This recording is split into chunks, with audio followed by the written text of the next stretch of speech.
In 1984, there was a doctor in Perth, Australia, and he couldn't get anyone to believe his research. So he grew a petri dish of bacteria, drank it on purpose, gave himself stomach irritation, cured himself with antibiotics, and then eventually won the Nobel Prize. This is what happens when peer review fails a stubborn person. All right. So, for most of the 20th century, the medical consensus on peptic ulcers, stomach ulcers, everyone thought that they were caused by stress or spicy food. Actually, I think a lot of people still say that. And it makes intuitive sense. Stress causes weird physiological changes. Spicy food is irritating. The stomach is sensitive. So the treatment was always, for the longest time, antacids, dietary changes, stress management, and then if it got really, really bad, surgery.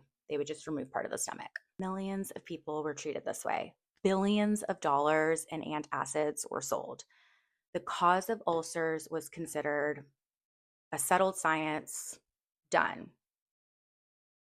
But there was this one young physician named Barry Marshall who was not impressed. So Barry Marshall was a junior physician. He was in his early 30s, very young, wasn't this prestigious academic scholar. He was just like an average doctor, young doctor. He was working at Royal Perth Hospital in 1981 when he began collaborating with Robin Warren, who's a pathologist, and noticed something odd.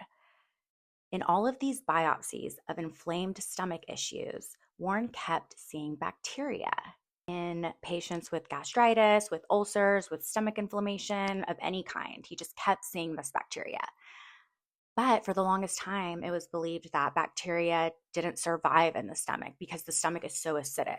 It has a pH around 2, which is roughly the acidity of battery acid. Isn't that crazy?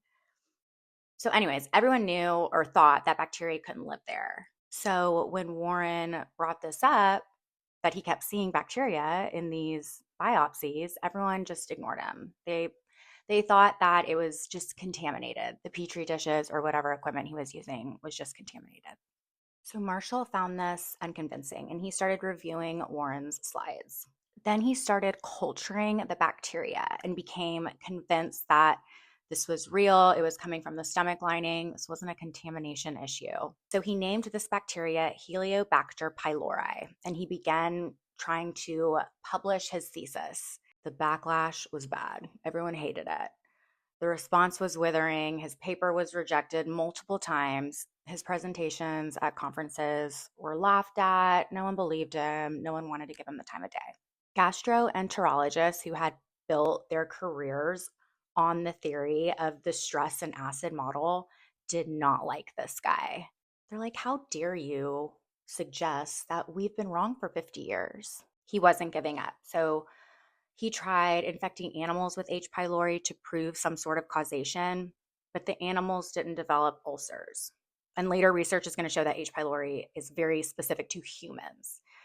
So he was stuck. And then in July 1984, Marshall made a decision. He's like, I'm just going to test myself. He fasted overnight. He completely emptied out his stomach. And then he had an endoscopy to confirm that his stomach was clear of H. pylori. And then he and his colleague prepared this broth of bacteria cultures, just a broth dense with living active bacteria. And he drank it, the whole thing, told almost nobody. He didn't even tell his wife until after he drank it. I just drank a cupful of bacteria and I'm about to be really sick. So annoying. So within a few days, he was obviously extremely nauseous. And then within a week, he started vomiting and got really sick. So he had a follow-up endoscopy and confirmed that he had acute gastritis and that there were bacteria colonized in his stomach, exactly as he had hypothesized. So he treated himself with bismuth and antibiotics, and within 2 weeks, the bacteria was completely gone and his stomach was 100% recovered. He published his findings. He was so excited, but he was still met with some resistance. But now there was literally like a human case study that was impossible to explain away. So the medical community slowly came around, and then By the mid 1990s, about 10 years later, the evidence was overwhelming. And in 2005, Barry Marshall and Robin Warren were awarded the Nobel Prize in physiology or medicine for their study. So, the treatment for peptic ulcers, stomach ulcers, is now a course of antibiotics.